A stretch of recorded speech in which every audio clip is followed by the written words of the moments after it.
Hello, c'est Mélanie. Aujourd'hui, je fais cette petite vidéo pour faire un petit point sur les fronces. C'est une technique de couture qui est basique. Quand c'est bien réalisé, ça apporte de jolis niveaux de finition.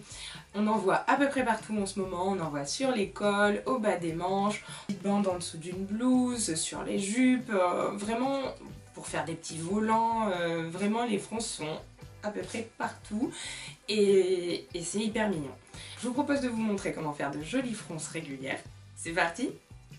Pour commencer, allongez votre longueur de pointe au maximum. Récupérez votre fil de canette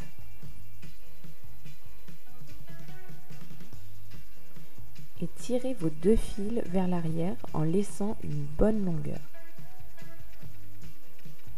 Nous allons piquer une première ligne à 0,5 cm du bord, sans point d'arrêt en début et en fin de couture.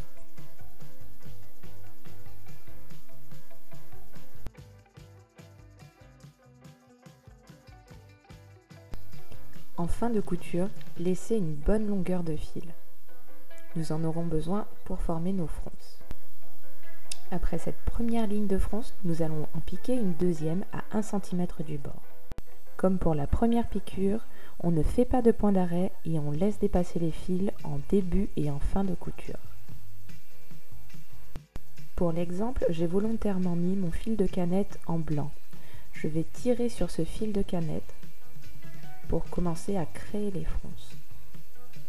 Repoussez la matière pour pouvoir continuer à froncer.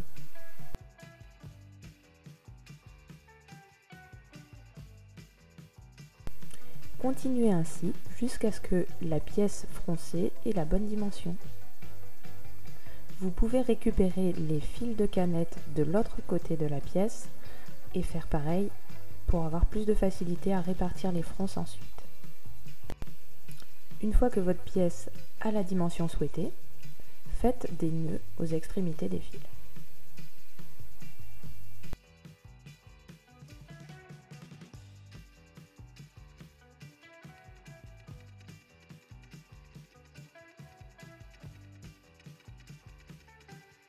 Maintenant, il va nous falloir répartir ces fronces.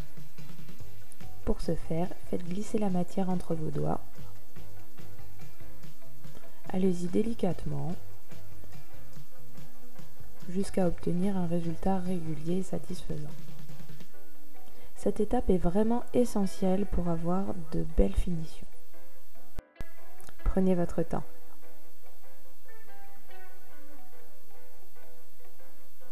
Quand c'est bon, épinglez vos deux pièces ensemble, endroit contre endroit.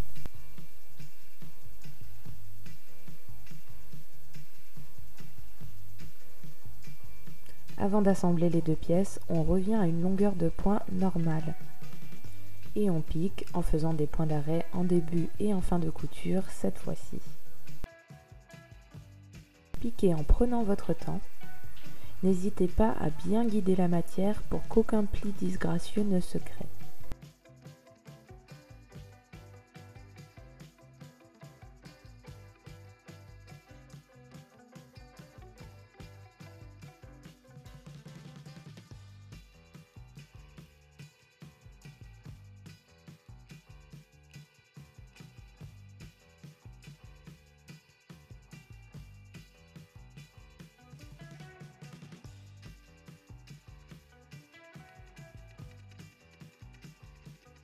Et voilà, nous avons créé de jolies fronces.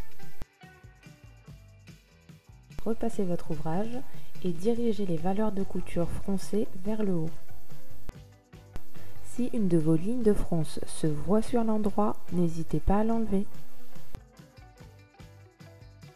Maintenant que vous savez faire des fronces, n'hésitez pas à vous lancer et à en rajouter sur des modèles de base. Ce qu'il faut que vous sachiez pour rajouter des fronces à un modèle existant, c'est qu'il vous faut compter une pièce de tissu qui est 2 fois plus longue que la dimension finie souhaitée. Comme ça, vous aurez un joli effet froncé. C'est à vous de faire des essais ensuite et de jauger en fonction du résultat souhaité. Si vous voulez quelque chose de très subtil, alors n'ajoutez qu'un tout petit peu et puis vous aurez de légères petites fronces. Si au contraire vous voulez un élément vraiment très froncé, et ben à ce moment-là, augmentez de 2,5 voire 3 fois la longueur finie souhaitée. À vos fils, à vos aiguilles, froncez! et à bientôt pour une prochaine vidéo.